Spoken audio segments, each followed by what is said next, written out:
primary ignition. This is Star Wars. Look out! Core. World.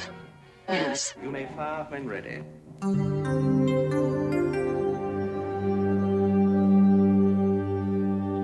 From the bright center of the galaxy, I'm Grex Kondak, and you're listening to Core World News, your whole-net news service providing in-depth coverage of all the latest stories from every sector of the galaxy. Now, for your news segment rundown for June 16th, 2023. Kyber Crystal Comics Corner. But first, this news. All right, thank you very, very much, Grex. I'm going to pretend that he wasn't cussing us out for 2 hours during that last meeting. But, you know, appreciate him here, always doing his great headlines as always. You know, Sure it'll be fine, you know? I mean, maybe we're not on topic or sober every day, or we don't always take showers. I don't know, but I'm sure he'll get over it. That's just his opinion. Yeah, just like... That's all I can say. I feel very secure in my job right now. It's fine. Everything's perfect. Yeah, here we are for another week of Core World News, where sometimes we talk about news, but most of the time we just talk about Star Wars. Yeah, this week we did get some news, which is really exciting. Some video game news, which is near and dear to all of our hearts, and hopefully you as well. Grant, what'd you hear on the internet? Guys, big news. There's going to be more than one game in the future.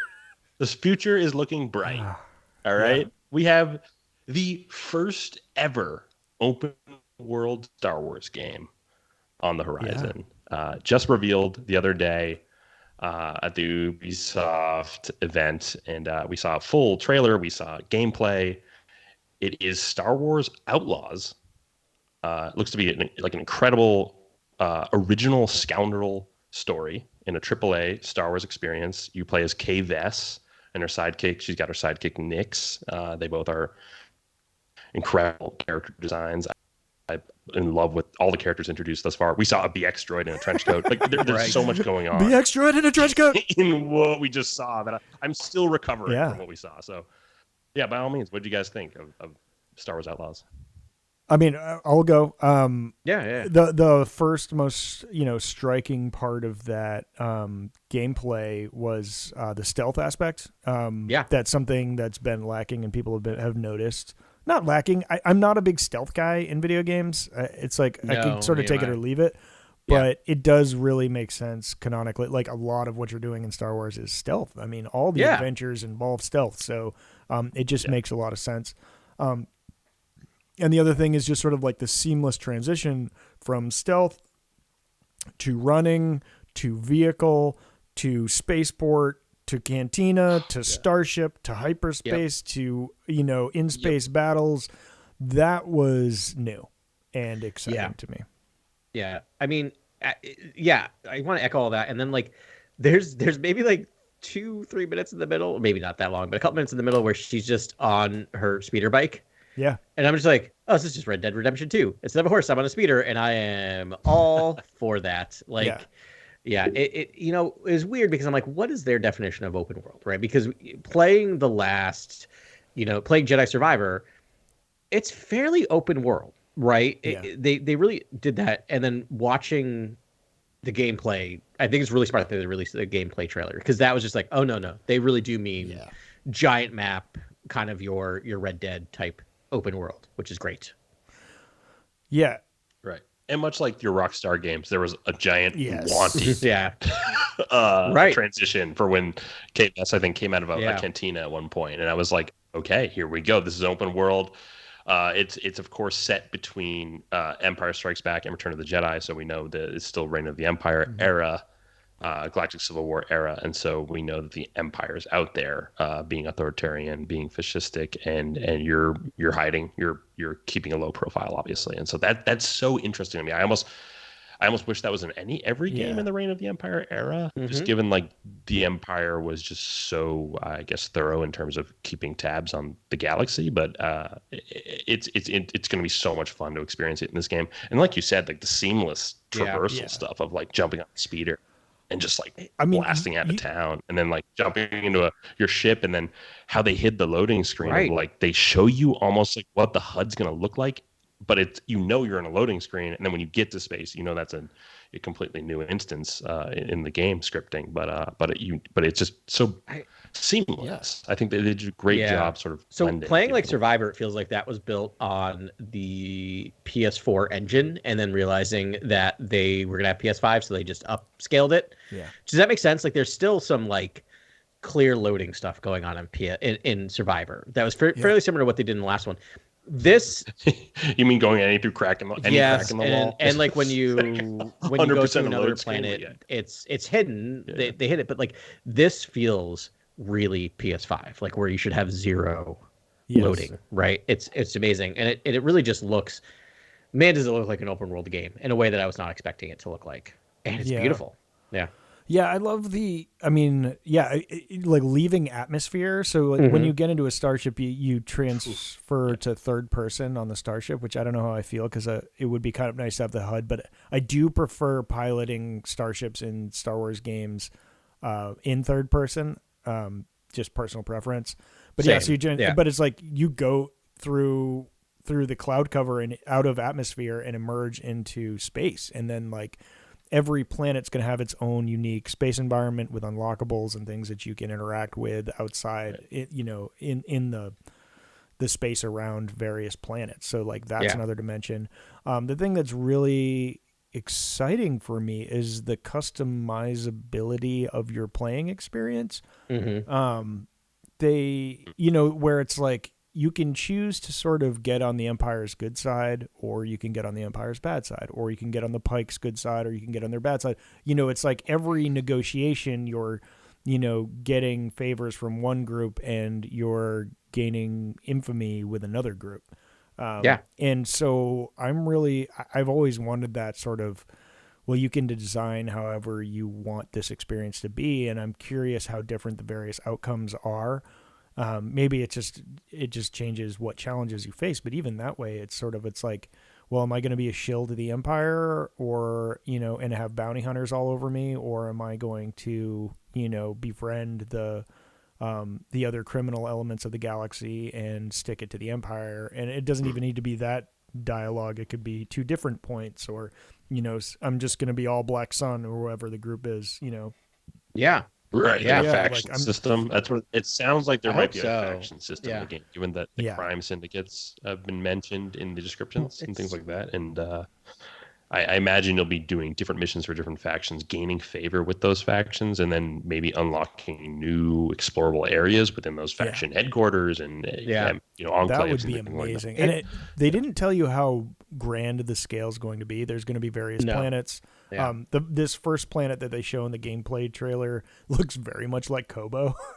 Yes. Like a lot, which is fine. Is it not Tatooine? Well, there is a desert planet. It looks to me like they brought some elements from, and it'd be really funny if the different, if there were sharing resources between the two, like production companies, like EA and I mean, I don't know, and Massive, like, or Ubi, I don't.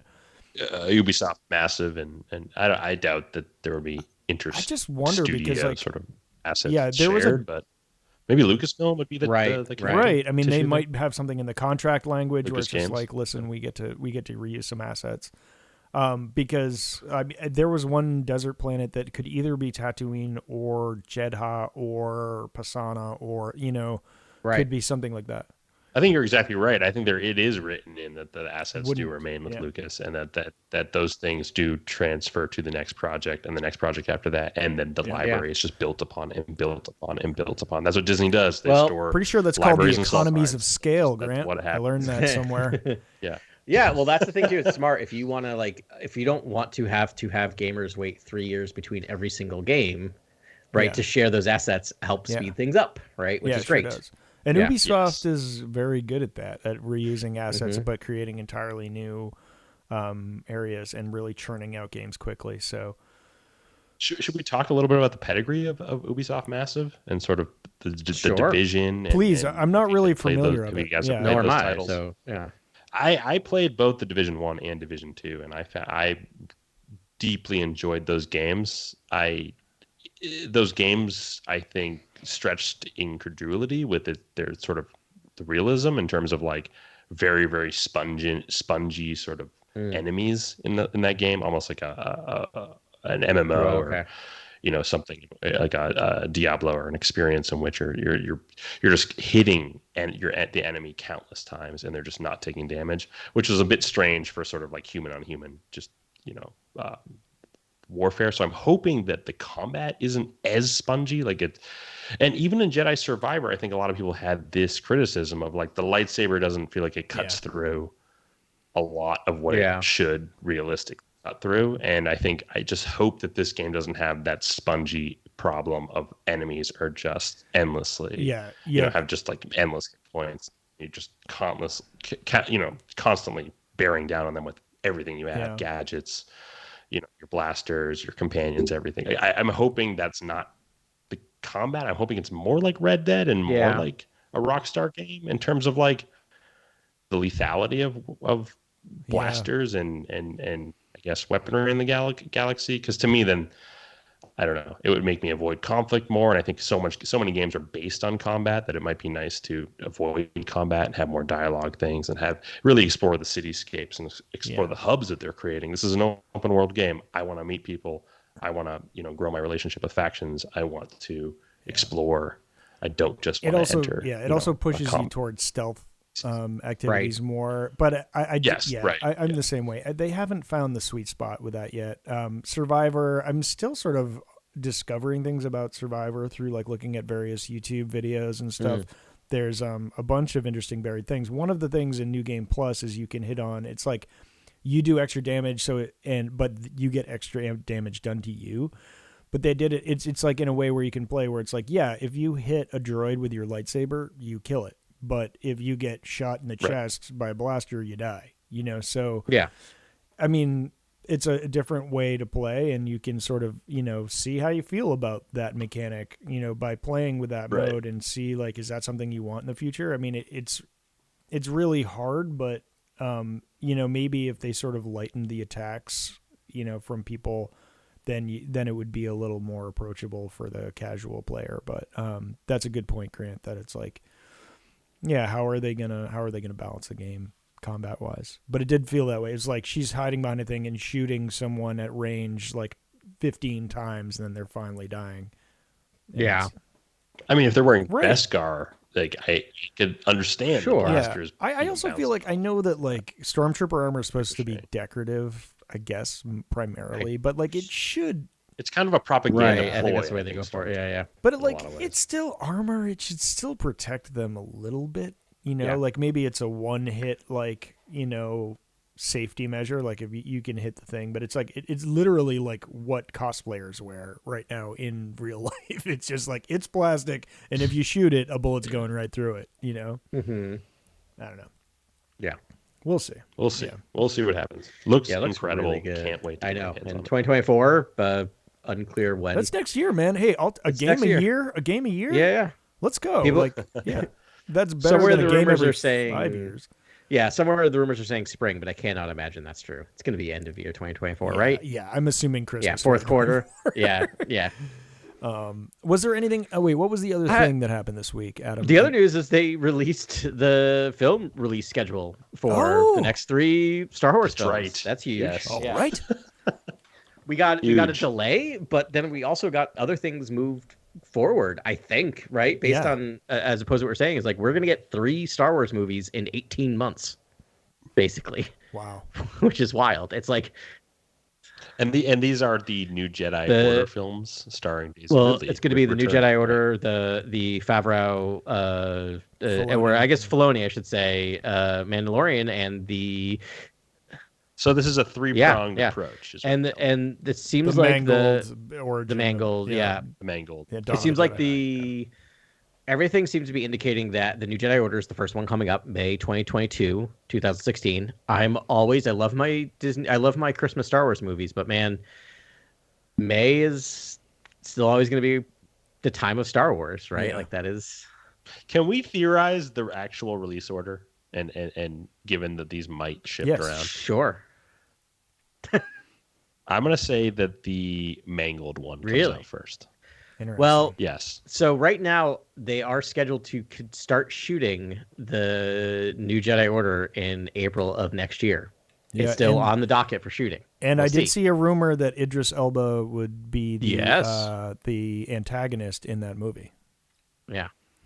I love that idea. But I hope that happens. Yeah, but then that sounds like that's going to be the first one to go. For you, Grant, is that these, because they're all coming out within 18 months of each other, and they did not say specifically which movies, there is room for flexibility. Seeing where scripts are at, seeing where things are at, you could absolutely move one forward and move one back.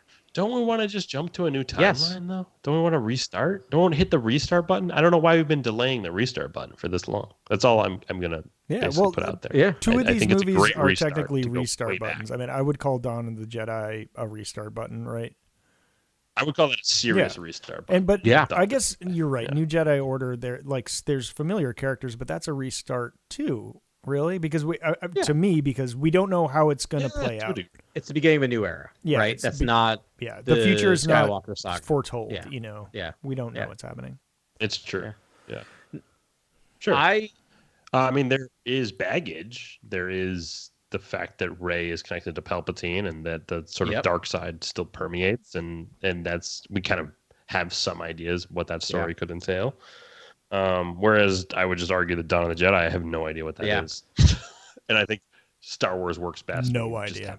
No context. I see. All right. Okay. I'm going to go the other end, and I think the December 17th, 2027 is going to be the end of the Mandalorian. Is Mandalorian, because that is also the most affected by writer strikes and other things, right? Because it has to have all those shows line up in the right way for that to actually be the capper of that. So, well, I have a theory that I've had a theory for a long time that the Thrawn rollout and the synergistic Thrawn rollout is going to be so big that it will allow Thrawn to leapfrog the sequels and basically be the villain of a possible new trilogy. I've had this theory for a while now, and I feel like you could do Heir to the Empire with the actual Heir to the Empire, Rey and Thrawn. You could actually have the actual Heir to the Empire story in a major way. I love that. Yeah, I think that's totally doable. Yeah. With the, a Grand Admiral versus, someone who's officially or the legacy of the Chiss ascendancy, possibly right? The Heir to the Empire. And for and the Chiss ascendancy extragalactic stuff in the third movie, I guess. I guess that's my only pushback is, boy, do I not want to see stormtroopers again in the New Jedi Order. I'm kind of done with that, to be honest. Okay. Is that radical? It's radical because I don't, and not that I'm saying that I want stormtroopers, but the iconology of stormtroopers in Star Wars is embedded, then we got to do a Death Star too, right? Because we always have to do a Death Star. Like, come on. Let's do something new. There's a macro thing we're not thinking about either, though, which is, are Dawn of the Jedi and the New Jedi Order going to cannibalize a lot of the same ideas? I really hope Are they not going to overlap in a way that might be detrimental, given that they might be covering exactly the same story, which is the ignition of a new Jedi Order, basically, like the starting and a new beginning Sith Order. Of a new Jedi Order. Right, and the new Sith Order, are they not doing the exact same thing? Are they not operating in the exact same medium, doing the same? I would argue no, because you have the entire legacy of the Jedi Order for 20,000 years at the fingertips of Rey as she's trying to redesign it. And I think they will relate, and they'll be dealing with a lot of the same concepts. Can I stop you right there, though? Can we just talk about that for a second? How entangled and how meta do we want Star Wars to get? Like, doesn't Star Wars work best when it's almost like high fantasy and deep mystery? Like, I don't understand why it has to be so interwoven. I think they interweave as pre-established concepts. Literally. Sorry. Because like poetry, like they do that for nostalgia bombs, like these little like oh my gosh, that thing that I know, a little bit of familiar. The Jedi and Mangold's movie did the same thing that it did in the Charmaine obeyed Chinoy's movie. Like they're doing the same thing. Like that's interesting. It's interesting that Rey learned this to not do it this way in the far future, whereas these Jedi's made the wrong decision in the past. But I also wonder how much of it's less about a Jedi Order in Mangold's film and more of a very individual story about a person discovering the Force, right? And that maybe the end of that movie ends with him or her or them discovering another person who feels the same thing, right? Like maybe that's the end of that story is like, I'm not alone. And that's the end of it. Like hard cut. That's it. So you're saying that they could be very, very different stories. Like none of the same concepts. I mean, this is a singular individual journey, and the New Jedi Order is the journey of a entire sect of things, right? Of the Jedi. Sure. Yeah. I mean, but I think what you're talking about, Grant, is that like there's the Dawn of the Jedi. So it's like people discovering that they want to organize and become this Jedi Order for peace and justice in the galaxy, or trying to really discover an ethos. Yes. And like, and when you add order to that mix, right, then there's suddenly these rules that come along with it, for lack of a better thing. And then like Rey is like, well, the Jedi Orders of past have messed everything up. So I need to I've got the ancient Jedi texts. I have their wisdom and their experiences. I am every Jedi. I can force commune with dead Jedi if I want to. What am I going to do now? But I don't know. I think it'll just be an interesting counterpoint where it's like, what were the first people thinking as they were inventing this? And then what is Rey thinking now, knowing everything she's known? And I think there will be very similar concepts that come up. But it's like, hopefully it's like, Rey is correcting former mistakes that, I mean, obviously she'll be trying to do that, and hopefully they kind of go in different ways, but it'll be an interesting dialogue between the two series in sort of as they progress in real time. I hope they're not too similar. Yeah. Right. Same. Because it's like a very foreboding thing. See, my only worry is that like the books, the sacred texts are like written by the people in Mangold. Yeah. Or like, you know what I mean? I'm almost like, I'm worried that the connective tissue is almost literal and is almost too much overlap, where it's like, okay, we're kind of getting like, we're two Jedi Orders are starting at the exact same time. My headcanon is that the sacred texts come from different points in history over 20,000 years. So it's not like there may be one that comes from the Dawn of Jedi, but probably none. Like this, how much did he really write down, and did that tome survive 20,000 years? Yeah, I'm just hoping it's not like Luke and Obi's journals type thing is all I'm hoping for. I'm hoping there's a little bit of a delineation and totally different, almost like, I don't want different schools of thought. Obviously they're going to relate and there's going to be a dialogue, but just new territory for each should be able to cover a new ground. Agreed. And you shouldn't have to be like, I almost hope they obfuscate more. Rey should have a modernized approach, whereas the old Jedi, I guess, are like forbid attachment. You maybe see how attachment leads to the birth of the Sith, and then you're like, okay, that's why no attachment, whatever. But like Rey is creating an entirely new dogma. Her strength was attachment, right? She was a dyad. Yeah. It's like a literal attachment. You're like a conjoined force twin, like with someone else. I don't remember when we talked about it. It might be during our lost episode, but her entire story is like every episode. What lost episode, Adam? Nothing happened. So it might be that like everything is attached, right? Like the first episode is her attachment to Han. The second episode is her attachment to Luke. Like it's attachment, right? Which is what gives her strength in every single movie. Mm-hmm. Yeah. Does she see a dyad in this new trilogy? Like, does she see a new dyad, or she's still in the major dyad of the galaxy? I will give you money if they say the word dyad in that film. Ooh, I mean, I think they could say it in the first scene. They could. I'll give you. Yeah, I think it could be. I will argue they might say. I'll give you $10. All right, here's the thing: $10. A gentleman's bet. I'll give you $10 if they say the word. I prefer dyad. Beer. I prefer you give me a 4-pack. I will buy you a beer. Okay, I'll give you a 4-pack of New England IPA. Here's odds. We'll figure it out how to do this, but I'll give you both a 4-pack of beer if the word dyad appears in the next movie. Okay, all right. Is said or appears in text on screen. All right. I mean, I'm savvy enough to understand it's got an odor on it. I get it. Yep. I'm just saying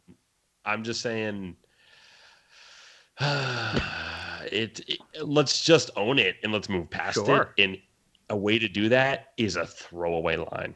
It's just like throwaway. I think they've already once thrown said it I away. was in the diet of the Force or something. You know what I mean? Like it's just like almost like just ancillary. It doesn't and making it ancillary would actually be beneficial. Yeah. Instead of I just also not talking about it it could all. be in the crawl, making it Adam. part of the Force and like a tiny abstraction like midi-chlorians. It's not gonna. Owning those things and making them abstractions is almost the high road, because in my think opinion. about the way this works in Star Wars. So they said the word midichlorians 20 years ago. M counts. Right. It took them they're still 20 saying M years count. to say the word again. Not even to say the word, to allude to the word. Yeah. I'm out here in the streets being like, I love midichlorians and I love And it took you almost 20 years to hear it again. Yeah, but it's different. I'm the only one who likes midichlorians. I don't get it. I don't think it's a huge problem. I think some of the best parts of Star Wars. I think the secret sauce of Star Wars is that it's hard sci-fi in areas of the plot that you just when it needs overlook. to be. And I for me, it's like it's super hard sci-fi in certain areas. And midichlorians was additive in that regard. And I like that. It doesn't bother me. That's about as far as I can go with it. It doesn't bother me. Yeah. Yeah, it doesn't bother me either. Yeah. But no. There we go. Right on. Are we still in the game? Should we move to the No, we talked about the movies. I think now we're anything else? Any other news? Okay. I don't know. Yeah, I mean, again, we can prognosticate about the movies forever, but we'll wait until we're fired and doing this podcast from a bar. Yeah, there you go. Can't wait. I'm kind of amazed they're doing 2 Star Wars movies in a single year again. They're trying to gambit again. Yeah. And listen, I was on like chat groups being like, guys, you're overreacting to this whole solo thing. Like, it's fine. There's gonna be more solo movies, and everyone's like, you're an idiot, and they were right. But they I mean, 2 Star Wars movies in 6 months. I mean, I'm here for it. You know, after like 5 year layoff. Can we just do a 1, 2, 3 on these? Which one are we most anticipating? Which one do we think might eat the dust, and then which one might like surprise us? I don't know. I don't know. Which one are you guys most looking forward? New Jedi Order. To see. Same. New Jedi Order. Because we've talked about this episode for a long time, and I love Daisy Ridley, and I love John Boyega, and I want to see them continue on with new leadership and direction and creative input into something exciting, and how they're going to evolve this thing. That's into an unknown era too. Like the storytelling is wide open. Yeah. So boundless. And the least one for me is The Mandalorian. Same. It's just like it just feels like the deck's stacked against them. Nothing against Filoni. I mean, I've enjoyed all the live action series, and I hope they step up the production value for this feature film.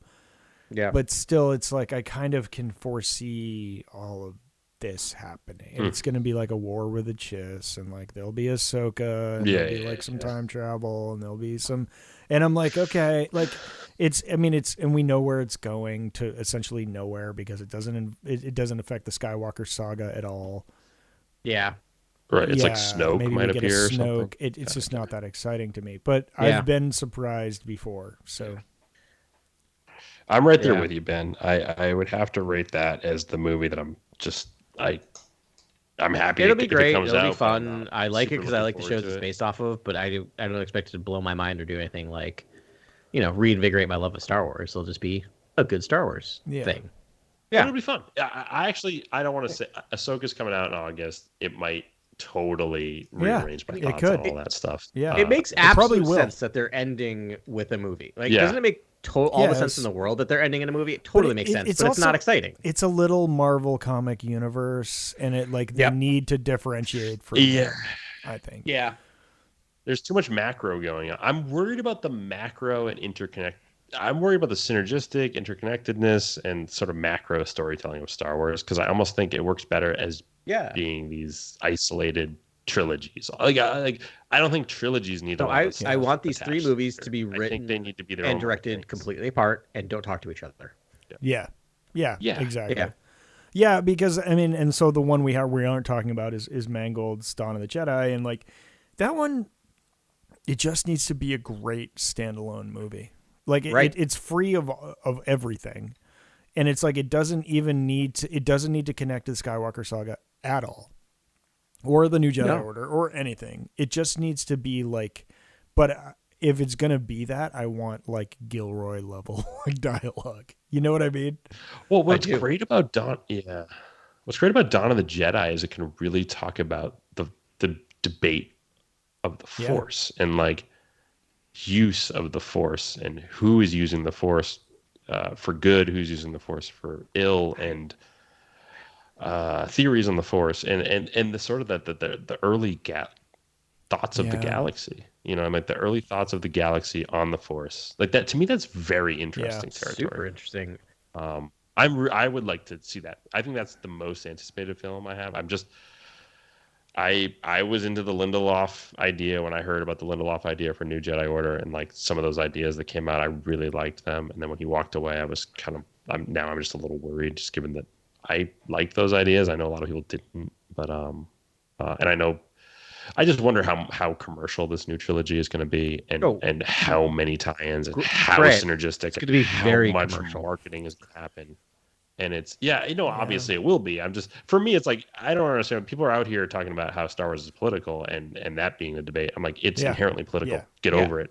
How commercial is Star Wars? I think it's almost too commercial, and that's when you talk about it being the first big sci-fi indie film. You know, what happened to that? Like, what happened to Star Wars being more contained? The toys are still super, high end, and there's a great rollout and great merch, but they don't have to be as loud as they are. I think the Phantom Menace caused a big disrupt when it was just as loud as it was, and they were trying to get back as much as they did out of it. Like, I think we can go back to a more humble Star Wars. I do not think it needs to be as big and loud as it is. It's weird. I love that. I don't think it's ever going to happen. I think that's the realm of, like, here's the thing. When people say Star Wars is political, I'm like, yeah, kind of. But have you read the books and the comics? Because that's really where it gets political. Like, do you know what I'm saying? Yeah, like, they do stuff in the books. Happens. I'm like, you wouldn't dare doing that in a big movie, because you need your 4 quadrants and you need to be able to sell it overseas, right? And so it just becomes an issue where it's just, here's the thing. I think of Star Wars movies now as the popcorn. They're popcorn films. They're fun. And is that okay? Are you okay with that? Like, for me, it's like a little distressing. I'm like, I wish there was a little bit more to chew on. I hope the Mangold film really dives into some issues of faith and tackles. It's the one I think is going to ideas of maybe church and state and religion. It goes into religion in an interesting way. Comments on religion in an interesting way.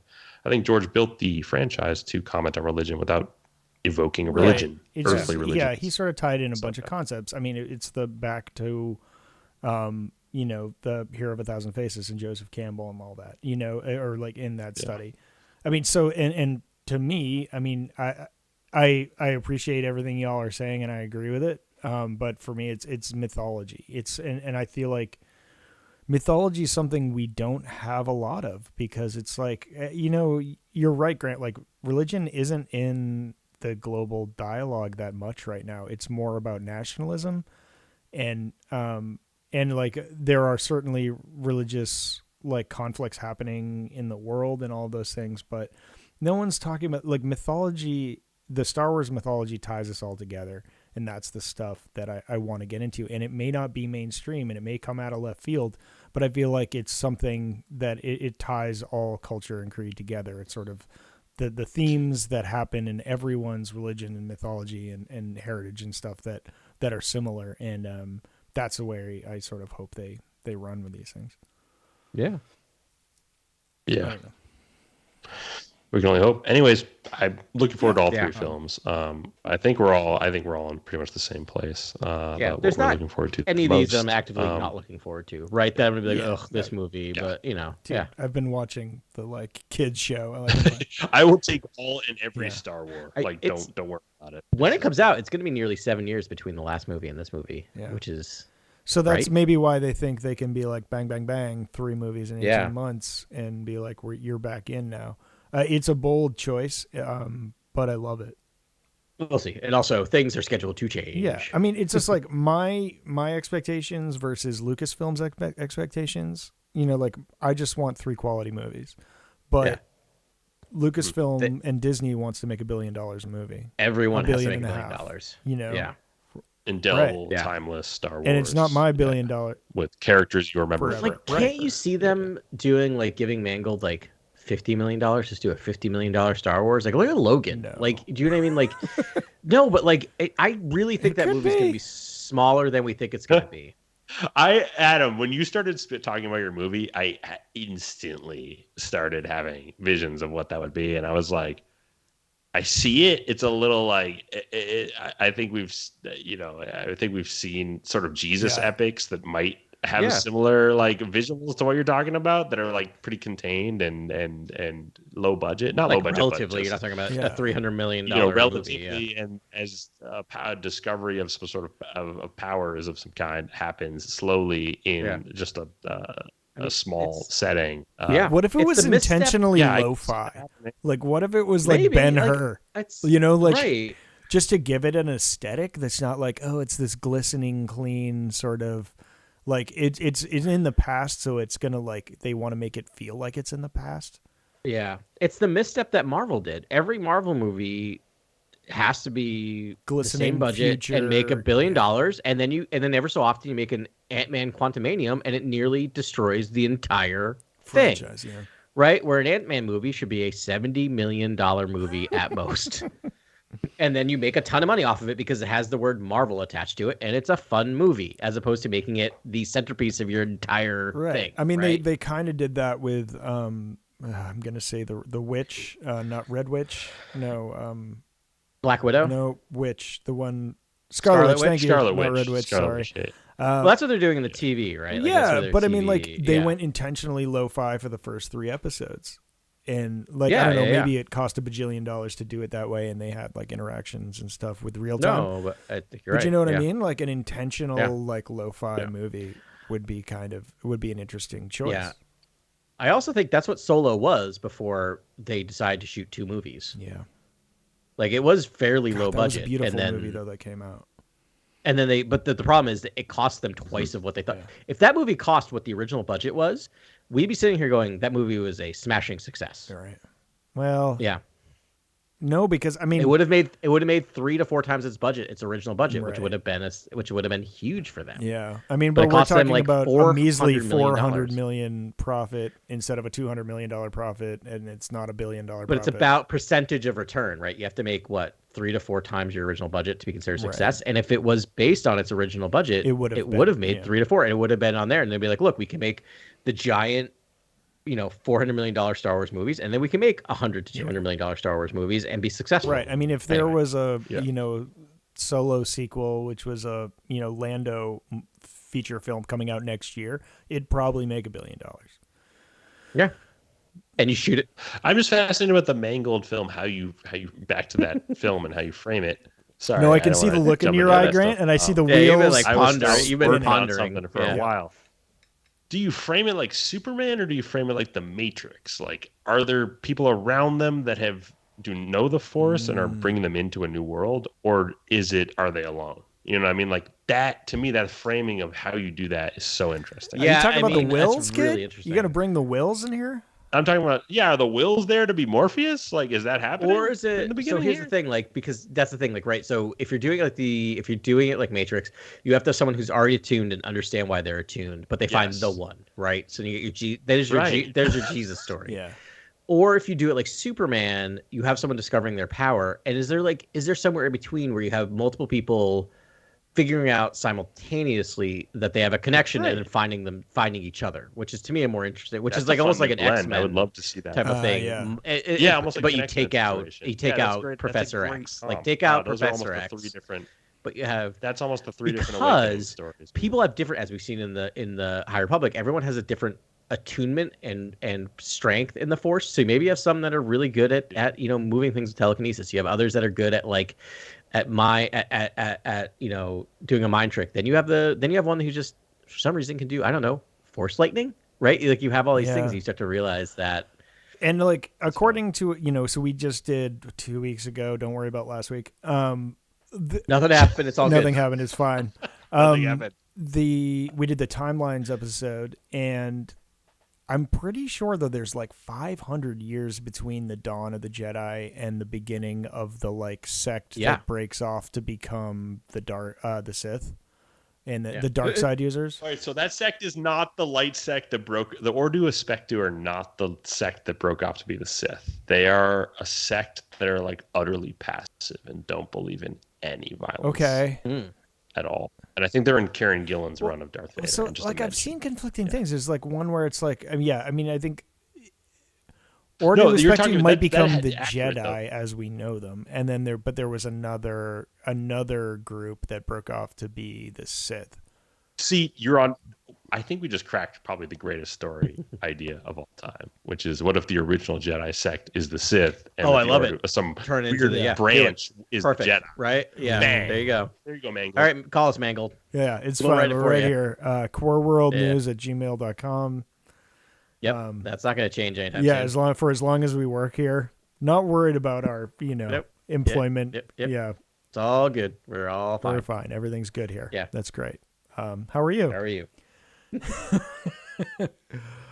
That was a little pretentious. We don't mean that. We just love getting on these ideas and talking about stuff. But it's good times. It's good times. No. So do you guys want to talk about 4 different runs of comics right now? Sure. All right, good. All right, so this is what's going to happen. I'm going to go and Grex hates this when I do this, but I'm going to actually press some music. So now you're hearing the introduction to Kyber Crystal Comics Corner. Kyber Crystal Comics Corner!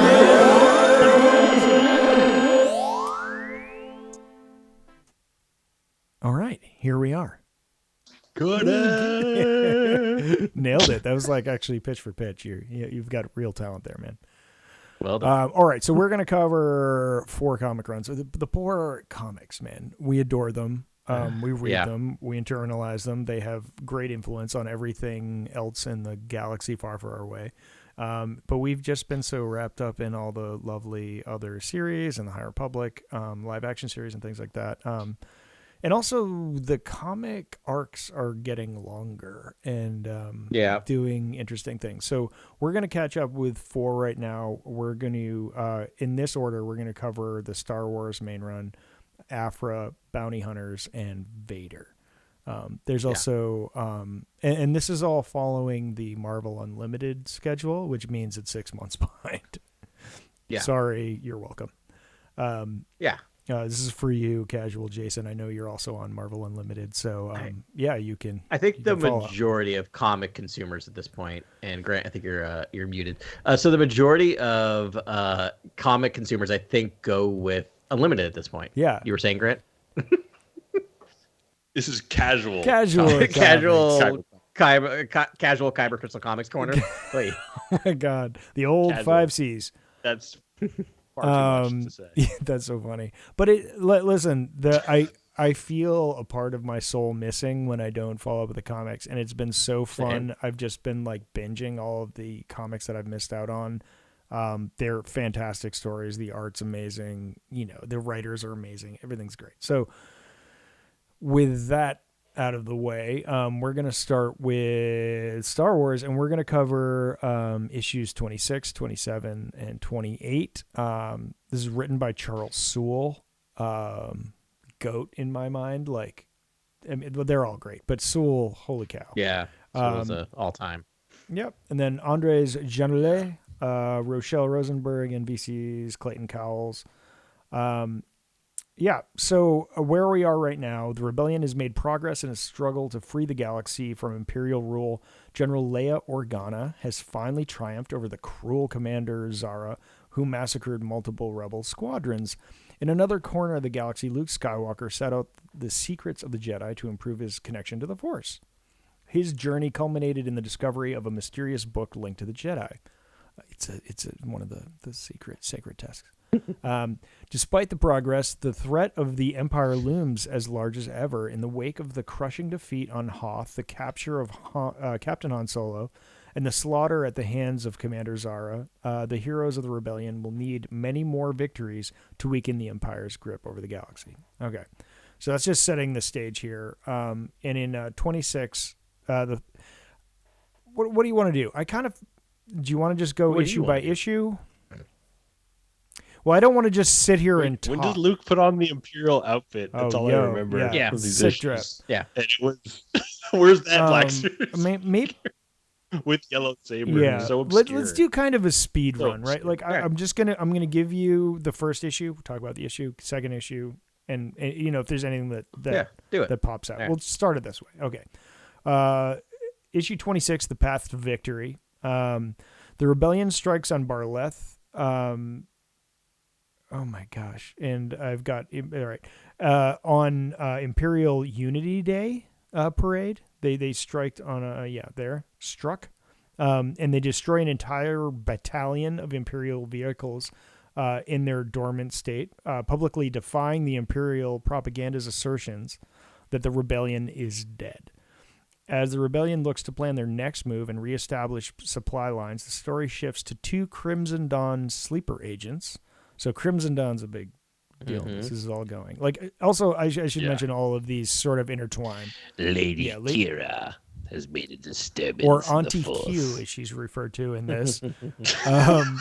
But yeah, so they're we should mention this is going into some Hidden Empire. Empire. But this is like an end game plan of Kira where she activates all her people to just like cause havoc and be a distraction, which is really. And the Crimson Dawn network is extensive. Yeah, it goes everywhere. Well, so it extends to these 2 people. So, found that. So the 2 Crimson Dawn sleeper agents at an Imperial black site, codename Second Son. The 2 agents, Lieutenant Melton and wife Bevlin, abscond from their black site, which is none other than the second Death Star, with their kids in a stolen Lambda-class shuttle. So this thing, it's like you get this really cool story about this thing, and this family that lives on the second Death Star, helping it work, but they had made a commitment to Kira a long time ago. They're sleeper agents, and they're just like, the Empire's wrong, and we're going to do what we can from the inside. It's not convenient for them. It's not the right time. They're under a ton of pressure. They have 2 little kids to look after. But Kira says it's go time, and they're like, are we going to do this? And they look at each other in the eyes, and they say, we're going to do this. Yeah. And I think all they're really, I think they decide the best thing they can do is just tell the rebellion about where they are and what they're doing. Yeah. So I got to start out with a quick question. Let's start off on a real downer. So we get this, is it Jarjaron, the Imperial, the person in charge? Jarjaron. So he talks about, what are we going to do? Did you just call him Jar Jar? I did, Jar Jar. It's not his name, but that's funnier. It's his mind made. So we get to the point where he's asked, like, what are you doing to protect this station? Ooh, yeah. And the big thing is, like, no one's in or out. The people who come in here live here with their families. Yeah. As the Death Star is being constructed. Now, I'm stealing this a little bit from the diatribe that happens in the movie Clerks from 30 years ago. But boy, did they up the ante on this. So when the rebels blow up the Death Star, are they killing a bunch of families? Yes. Okay, cool. Yes. Cool. Short answer, yes. Relayed in lots awesome of material. That's going to make me really watch Return of the Jedi in a different way. Yikes. Yeah, no, there's a lot of kids on there. A lot of kids. Oh, man. Okay. Yeah. So it actually, that's the other side plot that's true here. I'm giving the high level thing, but they, it's an Imperial audit. It's like an ISB audit is happening on this black site. And that's sort of the vehicle through which the story is told. Andor did this on Aldhani, remember, with the family they show there, the sort of Imperial, the family living in Imperial housing. Yeah. Aldhani. It's the Death Star. I imagine. Yeah, of course. Yeah. The Death Star had housed lots and lots of experts. Yeah, I'm fine with experts and professionals being, exploded into stardust, but they're condoning the fascist regime of the Empire. So are the 3-year-olds. That's what you have to weigh in your I'm contest. just saying. Really. I'm not saying the rebels shouldn't have blown up the Death Star. I'm just saying it sits a little different now when I watch that movie of Triumph. Yeah. Yeah. Yeah. And that seems like a very Sewell It's thing tough. to do. He's just like, oh no, there's kids. Don't worry about it. No, it was devastating. It was worry. heart-wrenching. Yeah. But hey, It was a tough decision to make. I wasn't got thinking out, about maybe. that directly when I was thinking about this. I was just thinking about I love undercover missions. I love. Yeah. Oh, I thought these issues were I think awesome. this is just some of the best spy. This is just fun spy writing where it's Yeah. actually taking the fun lore, like Yeah. camp elements we love, and just making fun little spy network stories. And Crimson Dawn is, in the shadows plotting, and everyone, you don't know who's working. What in this new run of comics across Vader, Aphra, Star Wars main run, Hidden Empire, all this stuff, you find out you're like, who is working for who? Some people are working for the Emperor directly. Yeah. Some people are working for Crimson Dawn. Some people are working for Vader. Some people are, Vader's sort of turned into like Robin to Batman, Ochi to Vader, like the Ochi kind of character in the comics has just become the sidekick to Vader. It's so funny. Yeah. It's just it's all about kind of who's the employer. That's kind of the central theme I've found in reading a lot of these. I'm like, who's secretly working for Kira? Who's secretly working for the Emperor? Oh yeah. What's happening here? Right. That's kind of been my big thing I've been honing in on. Yeah. I think it's so much fun, and I think that I like the Crimson Dawn storyline. Yeah, we'll talk I think about it's- bounty hunters later, and it's like those are all freelance contractors, right? So it's like they don't even know who each other's working for. It's so many different factions. So they go. So episode 27, The Good People. Melton, Bev, and the kids are pursued across the galaxy with a stolen Death Star. That's not true. They don't have the stolen Death Star plans. And attempt to contact a skeptical rebellion in exchange for asylum. They are constricted to locations that are pre-programmed into the Lambda shuttle. And everywhere they go, they are met with Imperial aggression because all the locations are Imperial sites, obviously. They go to the river moon of Aldeem, Pazval, and then finally he's like, okay, Melton's like, let's just go to Coruscant because they feel like they can disappear there. They crash land on level 2685 while the rebellion reviews their request. Lucky for them, Luke has a good feeling about the lead. So harrowing chase through the galaxy. They head out there. They send a message. They have an old code that can contact the rebellion. It gets through, and just so happens Lando's in the room. And he's like, he's like, nothing's that easy. Like nothing. There's no way there's someone coming from a black site just telling us stuff because they want that, His direct quote is, that's a trap, yes, right? exactly. Yeah, I love that. Yeah, exactly. Yeah. But then, really cool, team meeting with the rebellion, and Luke is there. He's like, no, let's check that one out. He's like, let's talk about that one. It's cool. Yeah. That's exactly what happened. I love that we spend so much of this comic with just the family, right? Like we get little cutaways to the rebel, but I love a side story, and we'll talk about it when we get through all three. But this felt like a very Star Wars. This felt very Star Warsy to me, even though it wasn't with your main people for a lot. Yeah. So Sewell's the GOAT, bro. Like, I would trust him to write any script for any Star Wars at any time. He he's worked on so many different projects at this point, and he just gets the tone, he gets the snark, he gets the comedy. He gets the intensity, the gravity. Like, he just is really good at writing Star Wars stories. And the heartache, the heavy stuff, too. Like, I love the moment where they crash and the family's like asking all these people for help. And they're like, nope. No, sorry. Yeah, well, you got the Empire on you. We're going. Yeah. I'm loving the main run. I think it's me too. Yeah, best we've had in a while. So yeah, Sewell's great at doing main run. He captures all the character voices perfectly. That's really it. Okay, 28, The Calculus of Loss. Melton, Bev, and kids destroy the Lambda shuttle and attempt to hide on Coruscant while Luke goes undercover as an Imperial officer and searches for the family. There it is. Yeah. I remember that issue because I remember reading that and being like, oh, this should be a action figure because it's so weird. I was like, you'd never see Luke in Imperial garb, and then the yellow lightsaber is not the green or the blue. It's it's sexy. It's really sexy. So they're go for it. I'm finished up. The family fights off sewer creatures and security forces from the first scene of Jedi Survivor. I don't know if you caught that. It's hard to miss. That's right. With the helmets that look like male anatomy, and are ultimately saved by Luke Skywalker and debriefed at the Rebellion convoy.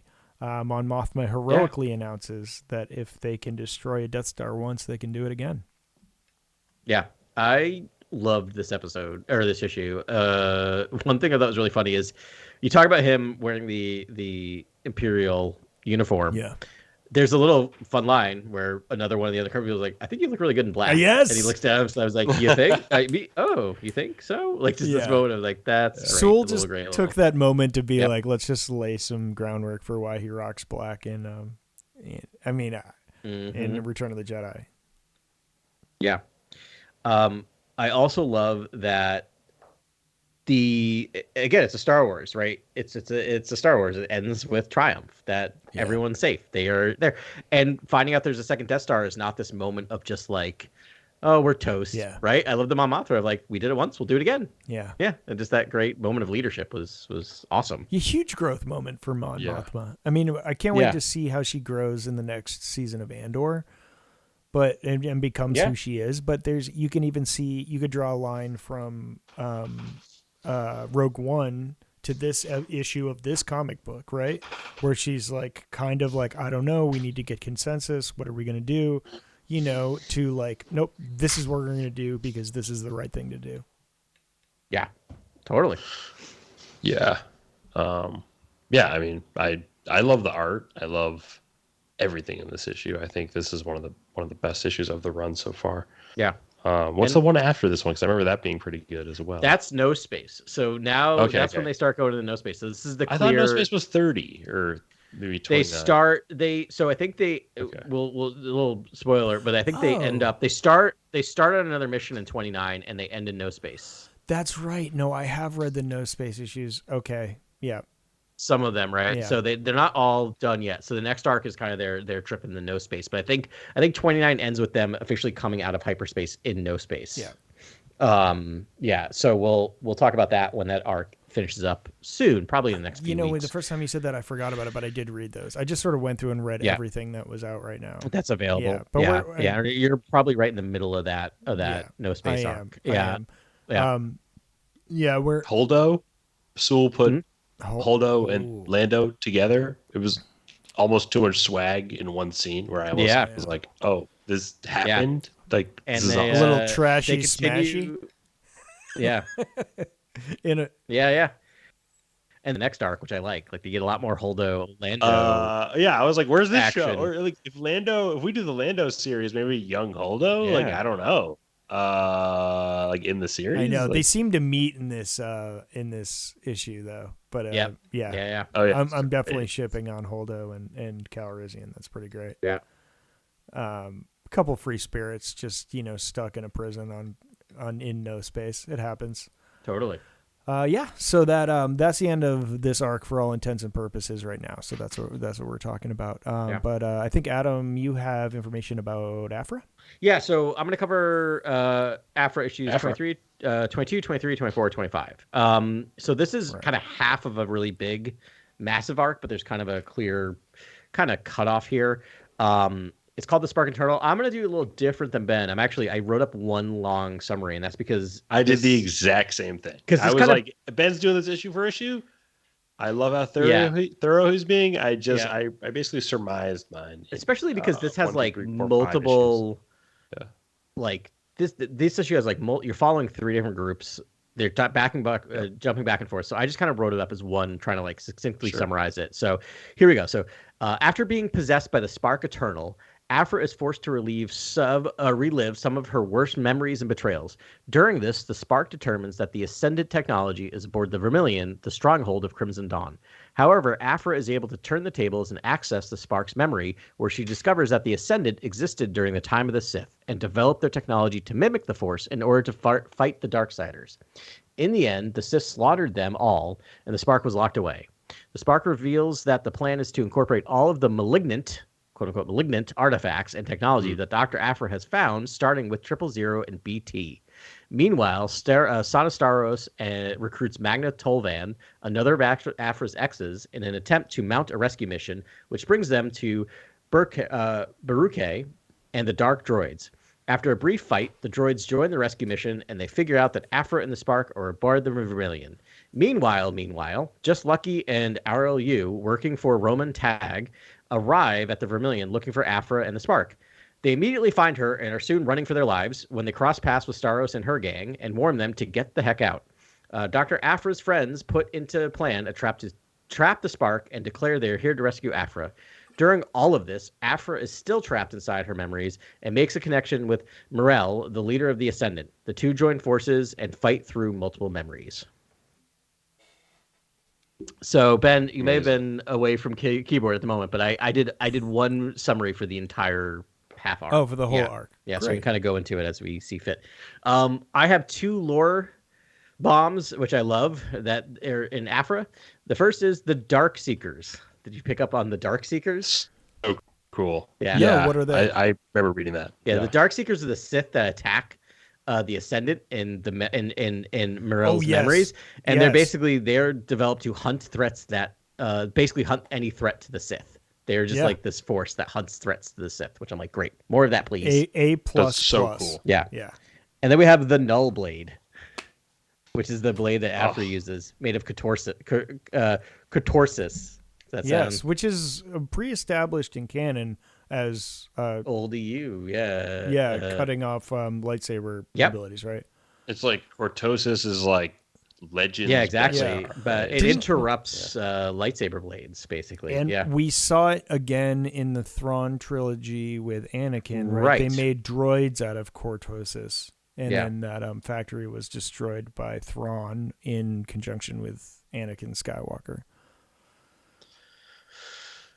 I love these comics because I'm a little further along and I'm into some of the newer issues. And Domina Tag has become one of my favorite sort of like new characters. And I just love Alyssa Wong's approach to those characters. And I love the Spark Eternal storyline was awesome. Like I absolutely love this storyline. But now I'm just like, I'm in love with the world building kind of in the Aphra run right now. And that's kind of where I'm at. I think Dominic Tag is a super cool character. Ronan Tag. I love a lot of the characters. Magna Tolvan. It was cool to see that character come back. Sana Staros, which we'll cover her run. I think we're at issue 5 just came out this week. And she has her own, she has her own comic, which is really, really good so far. I'm really enjoying it. It's so good. It's just, Ireland, no kidding. I was just about to ask you who wrote it. Oh, really dude, I love that combo. We talk about Spurrier, who is kind of my all-time run on Aphra, and he was so good at doing the lore stuff. And I've been adjusting to Alyssa Wong's storytelling, and what I realized is one of her biggest strengths is the characters. Right, understanding the characters and figuring out how all these characters interact, and reading these 4 issues in a row.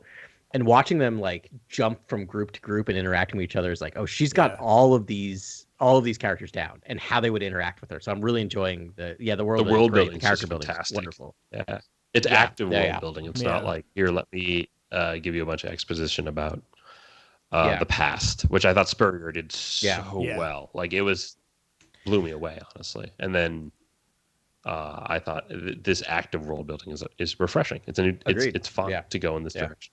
And some of the characters, again, that Domina Tag, other characters I think are so cool. Fentu Zen, that character's pretty sweet. No, they all have their own personalities and their motivations at this point. Yeah. It's like, what is from Kill Bill, the like something 5? Oh, the Fox Force 5. Fox Force 5. Yeah. It's a little bit Fox Force 5. But yeah. Are you kidding me? That's the best possible vibe, if you ask me. They're kind of great, and they all have their own things, and I love the archivist's role in all this. Just Lucky's a cool character too. I like that character. Just Lucky's grown on me. I'm like, how are you trying to name a guy Just Lucky? Right. But it works. It works. It works. I like it. There's a guy named Don't Join and a guy named Just Lucky. Where's that issue where they work together? Don't Join and Just Lucky. Oh man, that's a crazy team up. Just like he would probably be old by the time he met Don't Join them. I was gonna say, or DJ would be young. Like they probably are relatively around the same age. Yeah. Just Lucky. That's a sweet name, man. Maybe Just Lucky turns into Don't Join.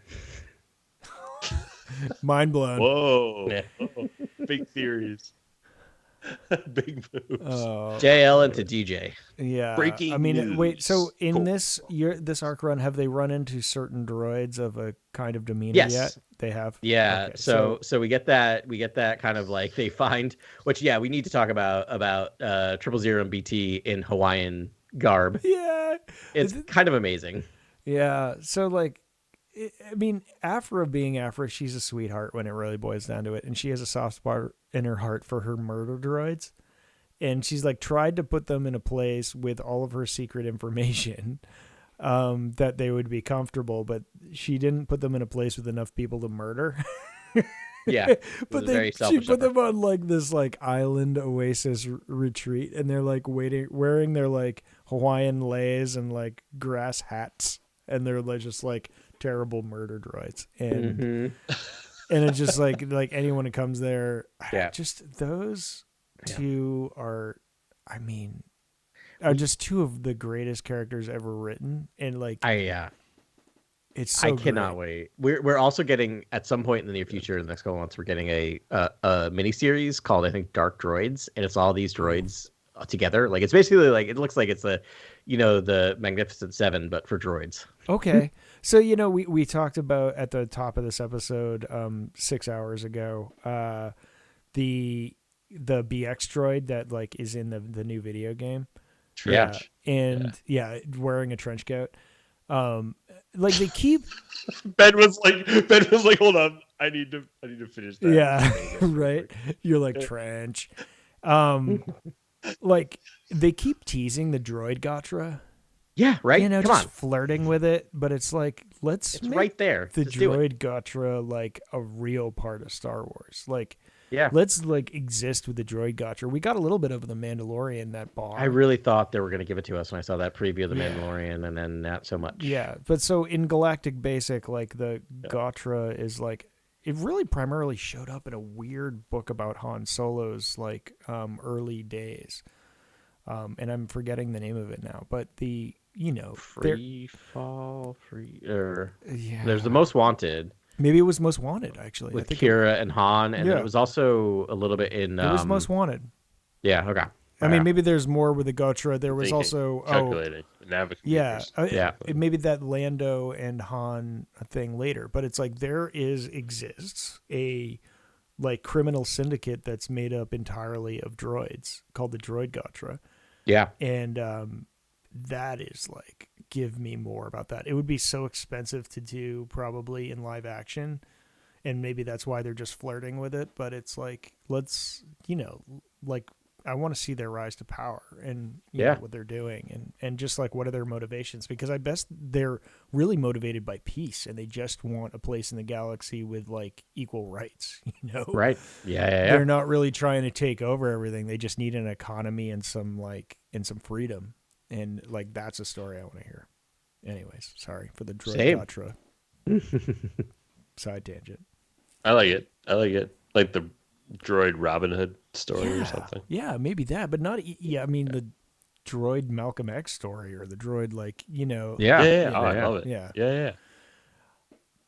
Oh, I love that. Yeah, I don't know. That's a fascinating. But like willing to hack people and like empty their bank accounts and stuff like that. Like what are droids doing to people? You know what I mean? Like what are they doing? Is like they have unlimited capabilities. They can do kind of any if they wanted to. I feel like they could hack into someone. They slice into your computers or your droids. Your companion droids. I mean, they could bring the galaxy to its knees if they wanted to, but they don't want to. Like they just want equality. How fascinating a story is that? Like they just want to participate because they know they are smart enough to understand that they are symbiotic relationship with with life forms, and they just want to like maintain that balance. I mean that's the Force 2.0 in a lot of ways. That's some new Jedi Order stuff. Yeah. It's like droids would like to be represented in the Senate. Right? It's like, Right? Like that's a huge thing. Okay. I'm sorry, I digress. Also, the Eternals. No, that was great. That sounds like the Techno reunion arc of the Vader run that's happening with Greg Pak right now. I don't know we're if not I'm there on the yet. Techno reunion yet. I love that though. Not yet. Yeah, Okay, you're not on Techno. Yeah. Oh, I can't wait. I cannot wait. I'm in, dude. Everyone loves a good Techno Union high five. Yeah, it'll be a reunion one this time. Cool. What are we on now? We did Star Wars. We did Aphra. Bounty Hunters. Sorry, Grant. We're saving you for last, buddy. Yeah. Oh my gosh. Yeah, okay. Fine. Well, I guess I did this the wrong way then, because I have like a wall of text. So there's two arcs here, right? The first arc is Havoc at the Accretion Disco, part 1 and 2. Possibly the greatest title. I know, yeah, Panic at the Disco, but it's Havoc at the Accretion Disco. So I'm just going to paraphrase this because I don't want to read 4 paragraphs of text here right now. Like, our team of Tianga and company have been hired to like protect a Pike Syndicate person, and it's at this party at the Accretion Disco, and there's no pleasure without pain, right? So this disco is like the space station that's hovering in like the immediate vicinity of a black hole, and I have the name of the black hole here because it's amazing. And it's called the Cursia, the Cursia black hole, CRSEIH, which is an amazing name that someone came up with. Probably Ethan Sachs, Paulo Villanelli, RF Prianto, or VC's Travis Lanham. Probably Ethan Sachs. And they need to protect this guy, but then Tasu Leech, being Tasu Leech, gets like fronted about not being hardcore enough, about being part of that's right. of the blah blah blah. Which syndicate is he? Insults from the client. Oh, the Kanji Club. Yeah, Kanji Club. Yeah. The Kanji Club. And one guy you don't beef with is Tasu Leech. So he just goes ahead and kills the guy. And they have to run out of there screaming.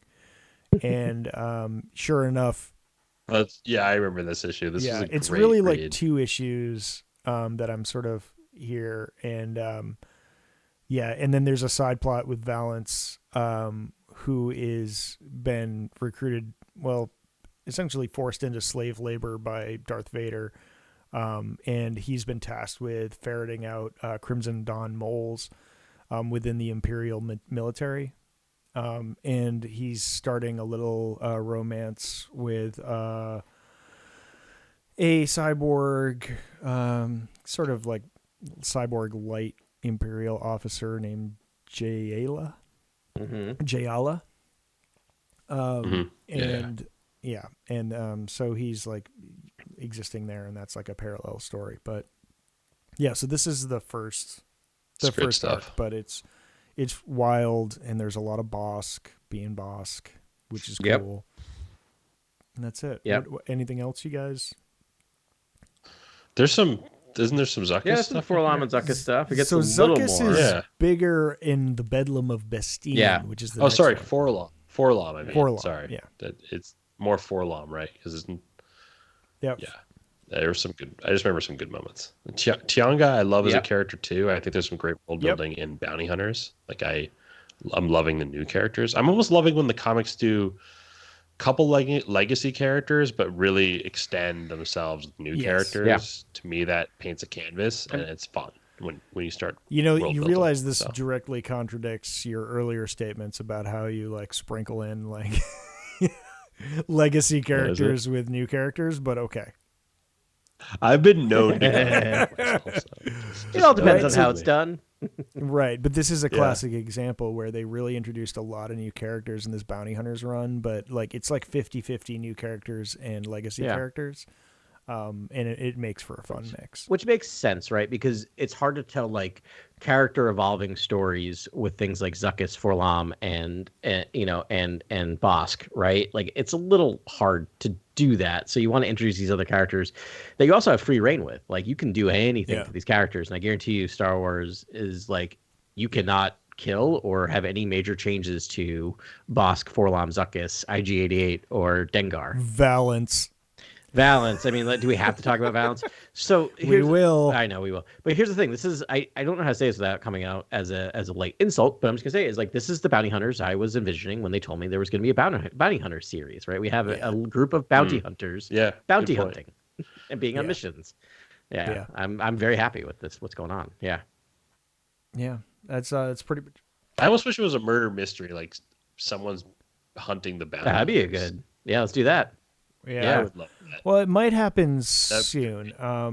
So the next arc is 4 issues. Bedlam at Bestine, I think, is the overall thing, and then the 4 titles are Bedlam at Bestine, Chaos on Bestine, the Coming Inferno, and then 32, The Fate of Zuckuss. Mm-hmm. Do you think the beaches are better on Bestoon or Bestine? Bestoon for definitely. sure.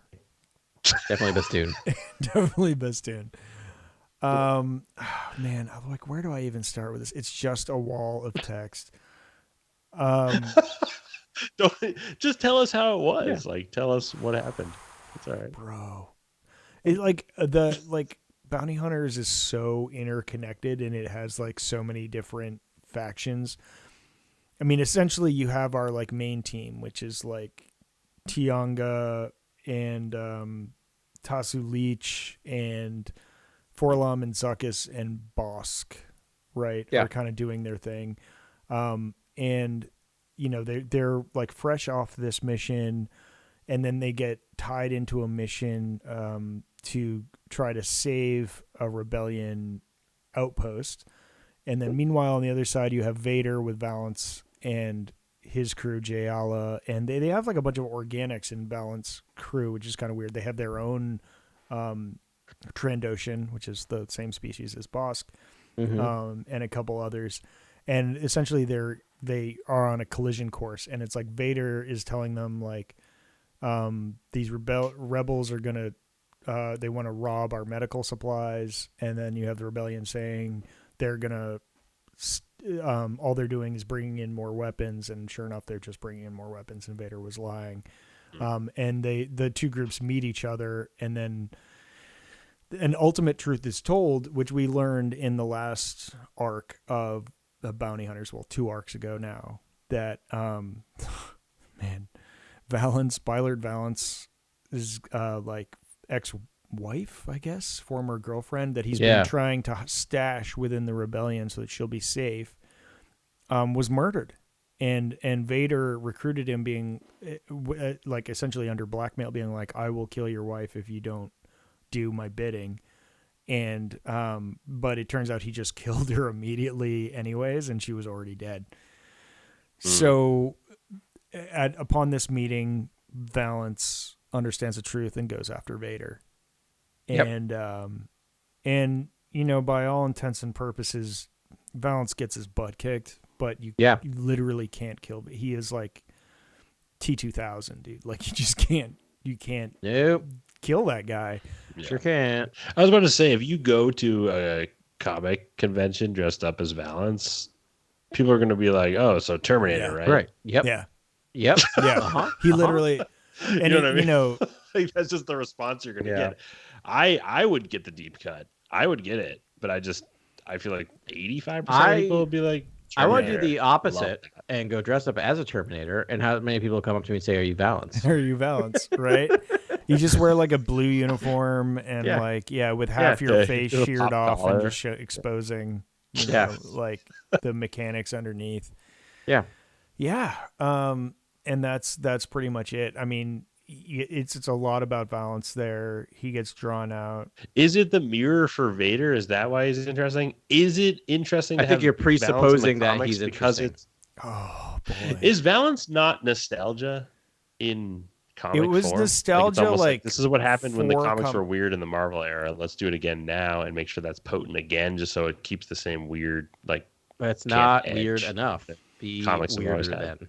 I feel Yeah, be weird. Have him be at a bar and just be Yeah. weird. Like he's in such strenuous situations. Like why can't he just like lay back, you know? lay back, Valance, because he's a machine. He's like, he can't lay back. What's he gonna do? He's like so distressed constantly. Yeah, I don't know, bro. Like it's just so funny. Like he's thrown through the wood chipper, is what I'd say. That's He's kind of too I feel like how the emo, character and he spends the next several issues, which after this, just sitting with the bounty hunter group, moping in the back seat, and I'm just like, oh, yeah. You are a 16-year-old. Stop. I mean, I know your ex-wife is dead. You're but the I don't T800, care, bro. Yeah, and damaged. yeah, you're right. He's so emo. I mean, I would say like the nostalgia thing was accomplished like 4 comic runs ago that he's been in because he's been in so many. It's just like, stop trying to make Bylert Valance happen. It's not gonna happen. You don't need him. What if Valance beats Vader? And then when he beats Vader, he sees how like enraged Vader is, and he's like, "Oh, whoa, I want none of that." No, That's if Valance beats Vader, that that may be the end of me actually reading anything Star Wars. Yeah, that may do it for me. That may be where I'm just like, that's when that might be it. Like here's the thing. Like, I don't know why. I don't know why. Because like it's not called Valance. I've made this argument a million times, and I'm annoyed that I have to keep making it. It's not called Valance. It's called Bounty Hunters, and we had a perfectly good Bounty Hunters comic going. Yeah. And then when they got Valance back, I'm like, oh man, we're doing this stuff again. I can't wait until we may or may not get rid of our I know thing. Yeah, and the thing was like so bad. Yeah, like Valance was like out and out, just like he's like, all right, you have no hold over me anymore, Vader, because clearly like that blackmail's gone, and he like. But didn't they set up new factions with Valance, like the Unbroken Clan, the Hidden Hand, or something? Sure. Yeah. There are like new factions tied to Valance that I thought they were gonna like open up. They are still doing some of that. The Unbroken Clan stuff is definitely gets bigger in the upcoming runs. Yeah. Like that comes back around to it, and especially in Hidden with what's it, Chalmuda? No, what's the name of the kid? Yeah, Chalandra. There were a lot of doors that they opened, Cordelia. And I was like, okay, we have to see this out, I guess. With these it's good. Yeah. Which you can do all that with Valance dead. Yeah. Right. Yeah. So Valance. Minus Valance. Wait, did Valance just become our Dengar? It's been mine for a while. I like Dengar now. I'm like back on board. They Dengar. did a nice run with Dengar. They made him human, and I thought it was kind of cool. Yeah. To know that like Dengar has a lost love on a different planet sort of humanized him for me. Yeah. We were pretty ruthless about Dengar. We did some first 200 episodes. And we did some. Yeah. We got some good IG-88 action in the Yeah, so let's talk about Vukora for a second. Vukora is struggling to maintain control over the Unbroken Clan now that word has gotten out about the existence of a rightful heir to the Syndicate throne. So the proverbial Lothcat is out of the bag, with Cordelia being protected by Crimson Dawn. So people know who she is. But Vukora is still trying to be the leader there. She kills the current leader. She's, leading with Iron Fist. And she's hired IG-88. Speaking of ruthless, that character, truly, like, ruthless. Kind of an awesome character. I love Vukora. Yeah, she's a bad girl.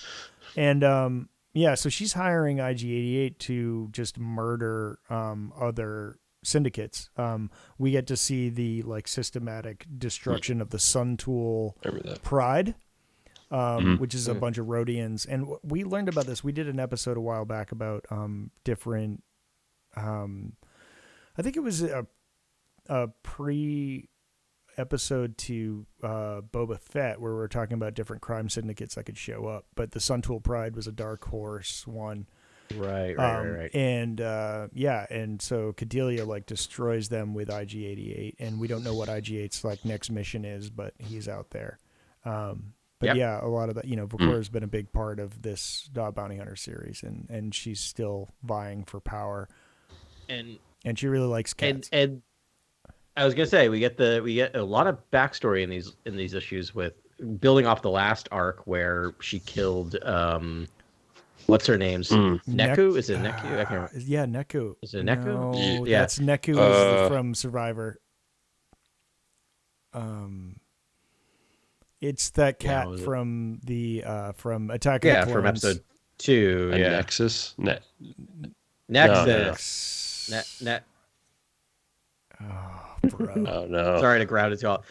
But I will say that we get that, like we get a lot of that Nexu. going on, and then we get Nexu. Nexu. There we go. I Minus plus. done. But we get that, and then we get the fact that she, as a child, had to kill her own loath cat, right? Yeah. Like which is brutal. But I'm also like, yeah, I get it. Like, I love that story rough is still thinking. hanging on, because it was like, I mean, as an owner of a pet, it's just like, It was rough. if you want to go John Wick, have your pet killed. Like it will lead you to a rage that you did not know you were capable of. And it happens here. And so here, like 6, 7, 8 issues down, we're still feeling the reverberations of that through both the perpetrator and the and the people who suffered the loss. So yeah. It earns the fact that at times it might have felt like a senseless act of violence in a book, but because it's reverberating, it seems important to character development on both ends, which I appreciate. Yeah. Right. Yeah. So no, it was a good one. I guess I didn't really talk too much about the fate of Zuckuss. Issue 32, we get a Zuckuss backstory about his sort of like rite of passage to become the next Finesman of his clan. Which is wild on his home planet. On the planet Gand. Correct. So he's not wearing his rebreathers, and I guess he's kind of the runt of the litter. Does everything right. Wins the flower that gains him his next thing, despite being bullied by the larger Gans.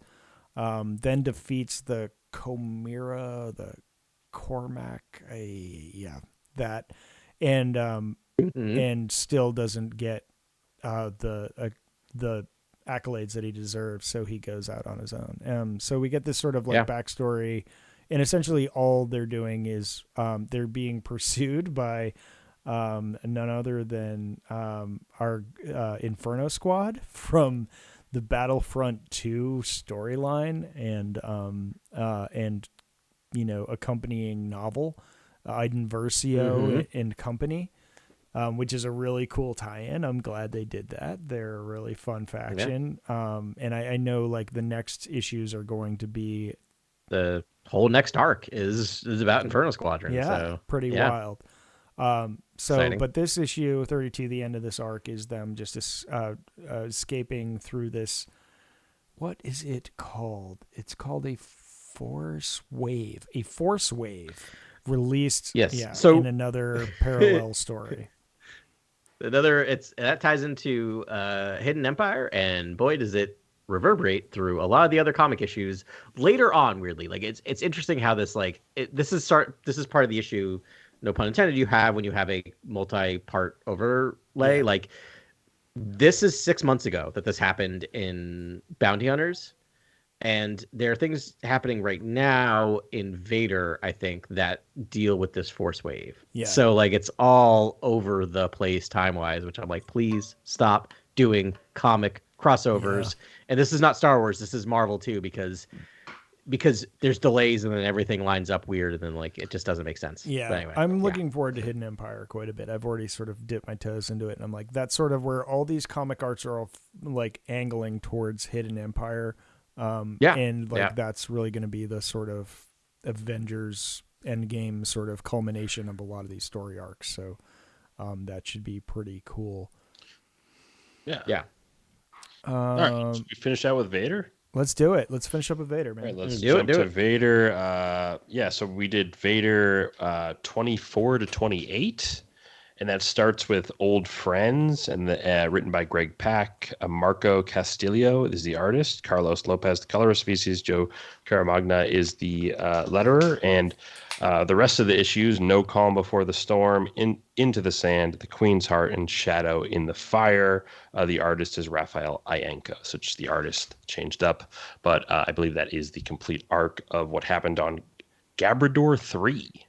So, quick summary: when Sabe leads Darth Vader to Gabrador 3, where his old friend Kitster's community is suffering from an environmental plight brought about by the colossal energy extractor built by the cruel governor Tantaza, Darth Vader chooses his friends over the Empire and gives everything to lay waste to the technological terror and save the planet from being rendered lifeless. In the end, Vader is left immobilized after sustaining heavy damage from the attack and left in a vulnerable state. The Queen's Shadow explains her prior intentions to kill him. before she reveals a change of heart and decides to restore power to his suit and save the man Padme loved. After returning to his shuttle and friends, Ochi and Zed included, Vader learns the order to activate the extractor came from the Emperor himself. ... And that's kind of compressed summary of what happened on Gabrador 3 and Sabe taking Vader there to reconnect with his past. Kitster and Wold are there. Vader gets on a pod racer, Yep. Again. Oh yeah. It's one of the old like refurbished pods, and they're like, no one can pilot that thing. That's like, and he's just like, let's go. Yeah. Just so much good stuff in this issue. Fun, cool new super weapon, the extractor. It just sucks the life out of a planet and sort of leaves it lifeless, and I guess it just collapses on itself. And so that was cool to see something like that. It reminded me of those Adam, you would know, I think, maybe the Dark Empire, those siege weapons I think the Emperor had, Sunbreakers or something. I don't know what they're it looked like that almost. Totally. It was just almost repurposed wonderfully in this comic. Loved the approach with, I think the droid's like MB7 or something, but it's, for me, it looked like R5 basically. It was R5, yeah. It was R5. Yeah, it was a R5 unit. Sure. I think Zed calls him MB7 or something. Yeah, I think that's right. And it was just basically R5, and Vader basically creates this plan to stick his lightsaber in the R5 unit, have it basically trundle over underneath the giant extractor, and then the lightsaber juts out. And basically, much like in Return of the Jedi, where Luke tells it to fly out of R2, it basically shoots upwards, but it goes into the hull of the extractor. Yeah. And then Vader uses the Force, like God of War Ragnarok, to basically have it like clamber around and do as much damage as possible and pull it out of the extractor. And it was a lightsaber. Yeah. I hope game designers, are we looking at what's happening? That was like one of the coolest things I've ever seen with a lightsaber. Well, all right. I mean, in Survivor with the double-bladed lightsaber, there's the like last thing you can unlock is you can throw your double-bladed lightsaber and have it spin, but then you can control it with the Force. Yeah. Show it where you want it to spin. Yeah. It's a pretty You can also use that and then hold your enemy above it and then drop your enemy on top of it. Oh my goodness. If you want to just into like helicopter blades. I don't know if I have enough fingers for that, but yes. I've seen it online. You can do it. I never attempted to do it myself, but you can do it. I love Pack's use of flashbacks to the movies. I mean, to set up a whole story arc over I don't like sand, it's coarse and it gets everywhere, is kind of amazing. Yeah, Into the Sand. I think an issue is called Into the Sand. You literally get a quote from... The sand is huge in this run, and it's beautifully used visually. There are grains of... It is super dramatic. Basically, at the beginning and end of this run, like Vader is looking at sand in his glove and kind of like looking at it just sort of flutter down in the air. And it's on this planet. The planet's being sucked of its life, and so like dust is being left behind. Sand is just the endless, decay of life, like the desert. You get a line. That's all that's left. In issue 25, which I was laughing because issue 26 is when they actually like show you all the flashbacks. But you get a line of Vader in Vader tone going, "This sand will not stop us." And I just laughed in a great way, not at bad dialogue. It's just hilarious. Yeah, it's great. Oh, speaking of funny Vader parts, I skipped over this from one of the bounty hunter things, but they were talking about uniforms and like she's like, I don't know, this is J.Ella being like, make sure your uniform looks right or else it'll be messed up. You look kind of whatever. And Valance has like one of his collars is like flipped up. It's not like neat. And like then you see, like they go in front of Vader and he like does the like force choke like scene. And he's just like, your collar is out of place. And he just like fixes his collar with the force choke hand. I don't know. That was a good bit. Yeah, Vader does some pretty sweet like long distance force telekinesis in this issue, where basically he's like giving Piet orders to like bombard the machine, the extractor, and Piet's like, I guess taking too long to execute the order, and he starts doing But Vader's, I think, in distress already, and I'm like, Vader can just do that. That's crazy. Like, I guess you have to calculate that now as a storyteller in Star Wars. Is the sort of, for me, it was always like system. I guess the limits would be just within a system, but I guess it can go further. Snoke did that with Hux, right? In the sequel trilogy. Oh, right, because he does. He was light years away. Yeah. I guess that's the power of the dark force, right? Yeah, I guess. I don't know. It's If I can with see you, I can choke you. Yeah, I mean, we do get that, right? Because we get that in the original trilogy, right? We do get Vader chokes over.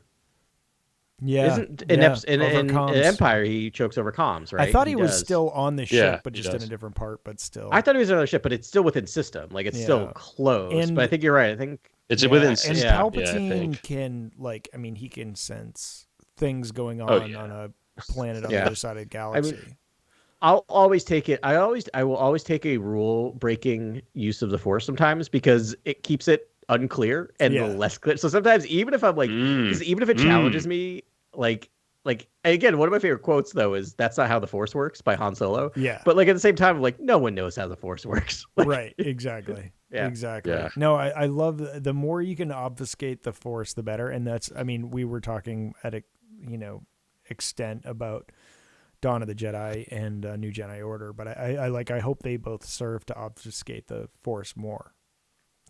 Yes. Make it less clear and more clear at the same time. I don't want for much, I just want that. Exactly. Yeah.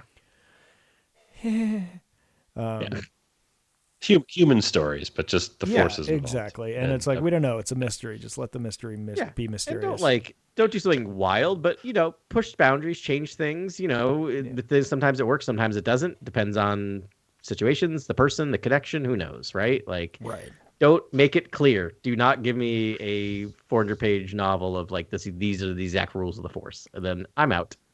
Anyways, what do we think of the return? Oh of yeah, Kitster? let's not. Yeah, Kitster's back. Love it. It's just great to see him again. Yeah, I mean, sunrise, sunset. Yeah, looks great. He's surviving for sure.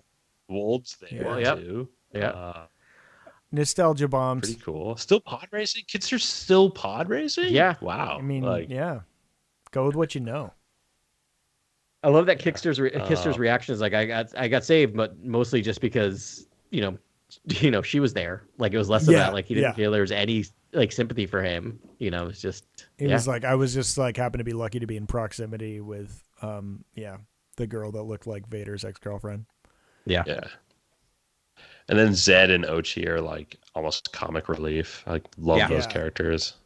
So much fun. Zed's fun. Ochi's so wacky. It's like his evolution is bizarre. He's a cartoon character, right? It's weird, right? I think we get his descent into madness in the Shadow of the Sith, right? Isn't that where it all kind of like? Yeah. So this is like this is who Ochi is, right? And then the Ochi that we see for a snippet in Episode 9 is because of everything that happens in the Shadow of the Sith. Yeah. Well, isn't he transfixed on that dagger? Yeah. It's almost like he almost needs a blood ritual, like. Or what was he like? Ochi is a tool, committing himself. Like in every sense of the word, Ochi is a tool. I mean, isn't it kind of like Ben? You'll like this reference better, or get it better. But it's just like, isn't it like, what's the series? Darn it, never mind. Good story. The Brian Sanderson finished off the series written by Wheel of Time. Robert. Wheel of Time. Like, what's his name? The friend gets possessed by the knife, right? Grabs the knife in like book 1, and then has this like.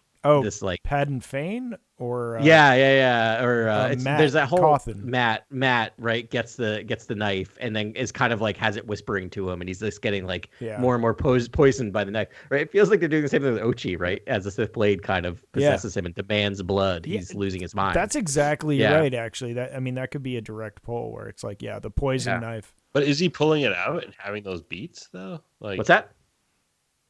He's not really pulling out the knife and having those beats though that he had. No, not now because he doesn't have it. He's easy going. Essentially, the book is the end of Ochi's life. Like we really don't get him in 9. We just get his bones and like some flashbacks. And a quick flashback. But as far as like the personality description, I mean, what is it? Something of the Sith, Shadow of the Sith is like that's the ultimate end of Ochia Bastoon. He's a master assassin, is kind of how he's billed too. So he's that's just like his a ruthless thing. dude, Master man. I assassin. don't know about master assassin. And there's a great scene where he's cornered by all the stormtroopers in Sabe, and he's like, I could just take you all out in like just 7 seconds, right? Like he just keeps surviving. Like he finds a way to survive. Like someone that's around Vader that long, and makes it out alive is just a cockroach. He knows how to strategically change allegiances in order to survive. Yeah. But I mean, I guess he's a good fighter as well, and can do what he can. But he knows to align himself with the strongest people around in order to live. Interesting character. And coming up, we're gonna get a lot more handmaidens. Oh yeah. Oh yeah. It's they're out there. Fox Force 5 too. And again, I just want to jump back to that, the use of the flashbacks and the whole idea that Sabe was, when Vader is immobilized at the end of this run, or at the end of this arc, she's like debating on killing him or not, and then she's like, "No, I'll just plug you back in and save you because Padme, said she saw good in you or loved you or whatever." And then I guess she comes to the revelation that also that nope, like I guess that it's kind of this dark end of that conversation where she's like, actually, I don't think any of us really knew who you were, and I don't think she knew who you were. And it was awesome. I was like, Greg Pak is just really hitting, like he's really able to like pull Vader in new directions, and I thought that was a really fun way for that conversation to end. Like just devastating. Vader just continues to be a devastating, tragic figure. I thought that was just expertly done. But then also her allowing him to live is gonna have there's gonna be some fallout with the other handmaidens. You know what I mean? Like the Amidalans are out there and they're coming. Like the other handmaidens are there. I don't know how to say this. I don't want to open up a whole can of worms, but like, it's fine that he's still alive. He's not the reason the galaxy's so bad. It's the Emperor, right? Like, because the Emperor would just find another person that would be his. And it shows how dogmatic he is in these issues too, where they talk about how he just goes to confront problems. He's just set on tasks. He's so ignorant to everything and just sees it as a problem. And I don't know what that is though. Is it stubbornness or is it just like a bad faith? Like he lives in this deep depression. Strange I don't know. Deep. Yeah. But why is everything just a problem? He just sees everything as just an obstacle and surmounting that. Whereas the Emperor is really having the malicious intent. Like the Emperor is the malicious intent. I mean, Anakin is never shown as being strategic, right? He's seeking really missiles. He just like reacts. Exactly. Yeah. And that's what Pat and does. that's what Vader is. He's like, Vader just goes and sees a hurdle and vaults it. That's what he does. And maybe I would love that. I mean, it is, and I think he connects it to the trauma wonderfully in this. In one, I think issue 27 or 26, one of the later issues of that arc, he shows like everything Anakin's done wrong to like. The Tusken Raiders to like the temple to it's crazy. It's this cool flashback sequence where it's just like unforgiving of what he did and like how horrible of a person he is. And I was like, nice. Seeing all those in a row was nice because it was like, this is how bad you are. But look at this. But this is the other thing too, is that like I think when we get those flashbacks, those are happening in Vader's mind, right? And so that's all he's thinking about. It's all of his failures, right? And that's what keeps him going. The guilt, right? Yeah. I think Pack is doing an incredible job. This is Sewell Pack. Like, has Vader ever been handled improperly? Like, just pro craftsman. All the people that are running these comics are immaculate writers and are doing really great things with perfect voice pitch and all that stuff. They've chosen wisely and they're letting them ride.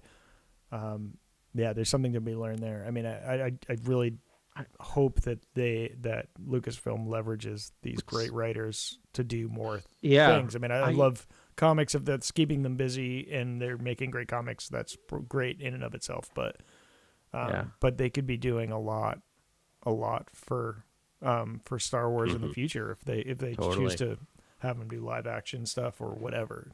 even just informing or informal consultants or whatever. Like they've got the tone down. Yeah. Yeah. Do you want to talk about my idea for next week? Yeah, let's talk about it.